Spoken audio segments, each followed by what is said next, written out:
Hello students, आपका मेरे channel mathematics bye आज़ाद sir में स्वागत है। और आपने अभी तक मेरे चैनल को सब्सक्राइब नहीं किया तो चैनल को सब्सक्राइब कर लें, बेल आइकन को प्रेस कर लें। आज हम आपकी 8वीं क्लास की गणित की वर्कशीट नंबर 37 करने वाले हैं, जो कि 18 फरवरी के लिए। यहाँ सभी बच्चे अपना नाम लिखेंगे या अपने कक्षा अध्यापक या अध्यापिका का नाम लिखेंगे। कहता है सर्वसमीका तथा उनका उपयोग हमें देखना है। कहता है आज हम सर्वसमीका और उनके उपयोग के बारे में जानेंगे। ठीक है, चर्चा करेंगे। सर्वसमीका क्या है? जैसे पानी और बर्फ दोनों मूल रूप से एक ही हैं, लेकिन दोनों की अवस्था अलग अलग है। अवस्थाएं दोनों की अलग अलग। इसी प्रकार एक सर्वसमीका के बायां पक्ष और दायां पक्ष अलग अलग रूप होता है। रूप तो अलग अलग होता है, लेकिन चर के प्रत्येक मान के लिए दोनों पक्ष बराबर होते हैं। हम एक बहुपद को उसी बहुपद से अथवा अन्य बहुपद से गुणा करके प्राप्त करते हैं। हम एक बहुपद को उसी बहुपद से अथवा अन्य बहुपद से गुणा करके प्राप्त करते हैं। उदाहरण तो देख रहे आपको x+3 और x+5। इसकी बेटा जब गुणा कर देंगे हम तो ये हमारा आ जाएगा, सॉल्व करेंगे, x² प्लस का 8x प्लस 15। इस तरह का जो हल है हम पिछली वर्कशीट में भी कर चुके हैं बेटा। अब देखिए, आपका बायां पक्ष है आपका x+3 और दायां पक्ष है, बायां पक्ष x+3 और x+5 है, और दायां पक्ष आपका x² प्लस का 8x प्लस का 15 है। ये बायां पक्ष लिख रखा और ये दायां पक्ष। बाएं पक्ष में भी बेटा 6 रखा हमने और दाएं पक्ष में भी क्या रखा हमने? 6 रखा है। तो बाएं पक्ष में 6 रखेंगे तो यहाँ पे कितना हो जाएगा? 6+3 हो गया और 6+5 हो गया। x की जगह 6 रखा ना बेटा। 6 और 3 9 होता है, 6 और 5 11 होता है, और 11 में कितना होता है बेटा? 99 होता है।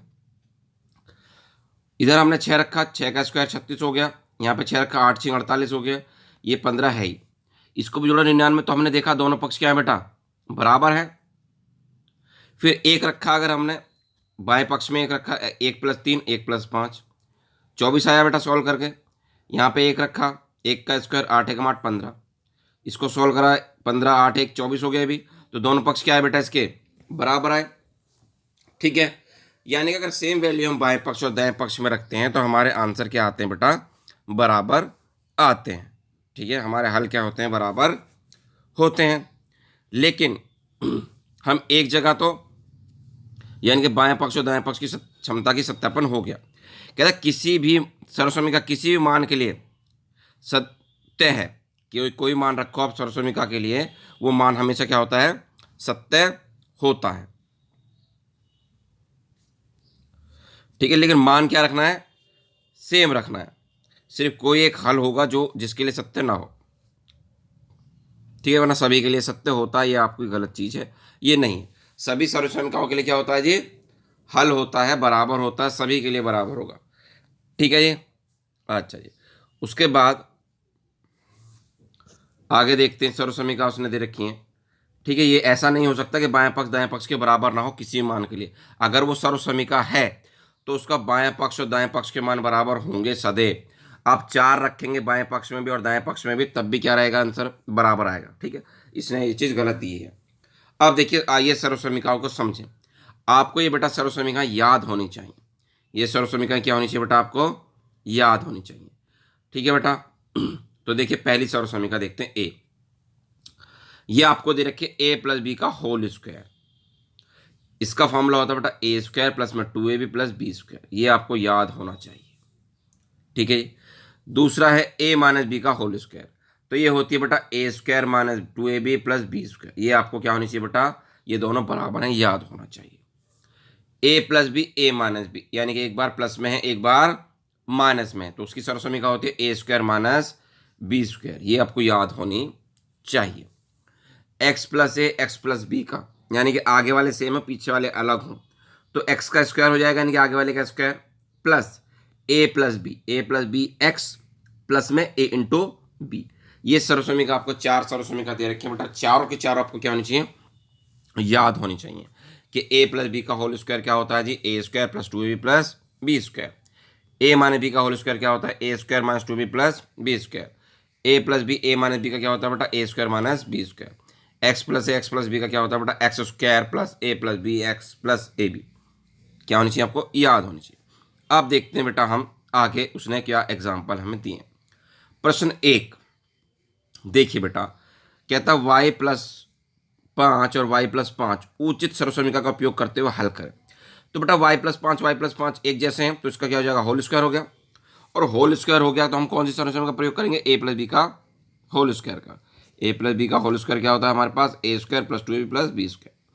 तो y+5 का क्या हो जाएगा बेटा, y+5 का स्क्वायर, y² प्लस में 2ab और प्लस में b का स्क्वायर। y² ऐसे ही 2 पंजे 10y हो गया, प्लस में 25 हो गया। ठीक है। दूसरा अगर देखें x+5 x+3, यानी कि आगे वाले सेम है, पीछे वाले अलग है, तो इसमें कौन सी सर्वसमीका का प्रयोग करते हैं, x+a x+b का, x² प्लस में a+b x आएगा बेटा यहाँ पर। ठीक है, प्लस में ab। ठीक है, सर्वसमीका मिस प्रिंटिंग है, तो इसका क्या हो जाएगा बेटा, x² a+b यानी कि 5 + x प्लस में 15, x² प्लस का 8x, ये 8x हो गया और ये 15 हो गया। ये आपको समझना पड़ेगा बेटा, ये आपका a होता है और ये आपका b होता है। ठीक है, तो x² ऐसी 5 और 3 8x प्लस में 15। अब देखें तीसरा उदाहरण क्या दिया उसने बेटा। तीसरे उदाहरण में उसने हमसे कहा कि 3a - 2b को हल करना है। तो माइनस वाले फॉर्मूला में क्या होता है, a - b का होल स्क्वायर क्या होता है, a² माइनस का 2b प्लस b²। ये मेरे लिए पूरा a है और ये मेरे लिए पूरा b है, तो इसका a का स्क्वायर हो गया माइनस का 2ab प्लस में b का स्क्वायर।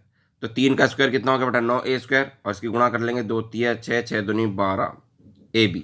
ठीक है, और b का 2 × 2 = 4 b का स्क्वायर। अगर बेटा इस तरह से है 4z - 3y 4z + 3y, यानी कि एक बार माइनस में है एक बार प्लस में है, तो इसका फॉर्मूला क्या होता है, एक बार प्लस में एक बार माइनस का, a² - b²। बेटा स्क्वायर है ये क्या है आपका, a² - b², ऊपर एक हाथ। ठीक है, तो यही लिखा हुआ है, एक बार प्लस में एक बार माइनस में, तो क्या फॉर्मूला हो गया, a का स्क्वायर 16 हो गया, b का स्क्वायर 9 हो गया। ठीक है, अब देखते हैं बेटा नीचे क्या है आपका। अब उसने बेटा सर्वसमीका का प्रयोग करते हुए उसको हल करना है, कुछ उचित सर्वसमीका का प्रयोग कीजिए और इनको क्या करना है बेटा, हल करना है। तो देखिए बारी बारी से हम करेंगे इनको हल। तो पहला पार्ट देखते हैं। पहला पार्ट आपको दिखाई दे रहा है बेटा, 5x - 4y का होल स्क्वायर। ठीक है, a - b वाला लगेगा, तो इसका सर्वसमीका आप लिख के दिखाना चाहो लिख के दिखा दीजिए, a - b का होल स्क्वायर। बेटा क्या होता है, हमने सीखा है a² माइनस का 2ab प्लस में b का स्क्वायर, यही सीखा है बेटा हमने। तो यही फार्मूला है, क्वेश्चन है, इसी का हम लगा देंगे। क्या है हमारे पास, 5x - 4y का स्क्वायर। ठीक है, हम नीचे करेंगे इसको बेटा, क्या हो जाएगा, a कितना हमारे पास 5x, a कितना है 5x, यानी कि इसका स्क्वायर हो गया, माइनस का 2a और b प्लस में b का स्क्वायर हो गया बेटा। 5 पंजे कितना होगा, ये हो गया 25x²। ठीक है, ये हो गया 2 पंजे 10, 10 चौक 20 xy, और ये कितना होगा बेटा, 4 चौक 16 y का स्क्वायर। इस तरह से आपका आंसर हो जाएगा बेटा पहले पार्ट का। अब देखते हैं बेटा सेकंड पार्ट। सेकंड पार्ट है बेटा 2a - 7b का स्क्वायर। सेकंड क्वेश्चन क्या है आपका, 2a - 7b का स्क्वायर। इसमें बेटा माइनस वाला फॉर्मूला लगेगा, a - b का होल स्क्वायर का। a - b का होल स्क्वायर क्या होता है बेटा, a² minus 2ab plus b², यही होता है बेटा। तो है तो हमारे पास 2a - 7b का स्क्वायर। ठीक है बेटा, ये पूरा a रहेगा, ये पूरा b रहेगा। नीचे कर देते हैं इसको थोड़ा। अब a - b का होल स्क्वायर क्या है बेटा, a² माइनस 2, a कितना है बेटा 2a, a कितना है हमारे पास 2a बेटा, 2a, और b कितना है 7b, प्लस में क्या होता है बेटा b का स्क्वायर, यानी कि 7b का स्क्वायर। ठीक है, a² 2ab प्लस b का स्क्वायर। तो 2 का स्क्वायर कितना हो गया बेटा, 4a² और 2 दूनी 4, 4 सत्ते 28 हो गया ये, और ab भी है ही, ab हो गया बेटा। साथ में क्या हो गया, 7 का स्क्वायर, यहाँ पर 7 की 7 से गुणा करेंगे 49 b का स्क्वायर। इस तरह से आपके क्वेश्चन क्या हो गया बेटा, कंप्लीट हो गया। अब देखते हैं इसका थर्ड पार्ट क्या कहता है बेटा। थर्ड पार्ट है बेटा 7z+3y, 7z+3y। तीसरा पार्ट है आपका 7z+3y और 7z+3y।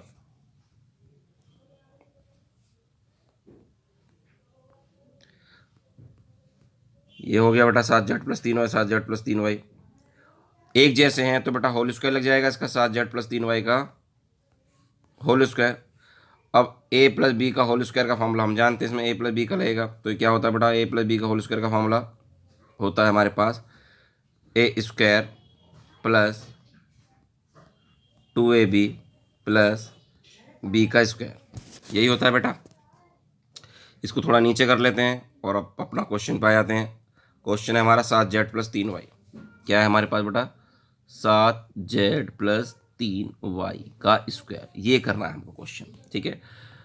तो नीचे ही कर देते हैं बेटा, ऊपर यहाँ जगह नहीं आएगी। तो ये हो गया a और ये हो गया b, तो a+b का होल स्क्वायर क्या होता है बेटा, ये होता है। तो नीचे लिख देंगे इसको, ये हो गया a² प्लस क्या होगा 2ab प्लस में b का स्क्वायर बेटा। 7 का स्क्वायर हो गया आपका 49z² और ये कितना हो गया 2 सत्ते 14, 14 42 zy और ये कितना होगा 3 का स्क्वायर 9y²। तो ये भी बेटा क्या हो गया आपका कंप्लीट हो गया क्वेश्चन। अब देखते हैं इसका चौथा पार्ट। चौथा पार्ट है बेटा z+4 और z+5। चौथा पार्ट है आपका दिख रहा है z+4 और z+5, ठीक है बेटा। तो इसमें कौन सा लगेगा, x+a x+b वाला रहेगा। कौन सा वाला बेटा, x+a और x+b वाला। क्या कहता है वो फॉर्मूला, वो कहता है x का स्क्वायर हो जाएगा प्लस में a+b x हो जाएगा और प्लस में आपका ab हो जाएगा। क्या हो जाएगा जी, ab, ठीक है जी। x+a x+b का क्या होता है, x² a+bx प्लस में ab। तो इसी को लिख दीजिए बेटा, यानी कि आपका हो जाएगा z+4 और z+5 है आपके पास। तो ये a होगा और ये आपका b होगा बेटा 4, ठीक है। अब देखिए क्या है हमारा नियम, z+4 है बेटा। क्या है हमारे पास, z+4 है, ये हमारे पास z+4 और z+5, ठीक है बेटा। तो क्या हो जाएगा आपके पास z+4 का स्क्वायर और z+5 का स्क्वायर, यानी कि z² क्या हो गया बेटा, z² plus a+b z plus में ab, यानी कि 4 और 5। ये z का स्क्वायर तो बेटा z का स्क्वायर रहेगा, 4 और 5 कितना हो गया 9z हो गया और 4 पंजे 20 हो गया, ठीक है बेटा। इस तरह से आपका आंसर ये भी कंप्लीट होगी और वर्कशीट आपकी होगी। उम्मीद करते हैं आपको अच्छे से समझ आ गई। वीडियो पसंद आई तो वीडियो को लाइक करना, शेयर करना और कमेंट करना। और आपने अभी तक हमारे चैनल को सब्सक्राइब नहीं किया है तो चैनल को सब्सक्राइब कर लें, बेल आइकन को प्रेस कर लें। मिलते हैं आपसे अगली वीडियो में।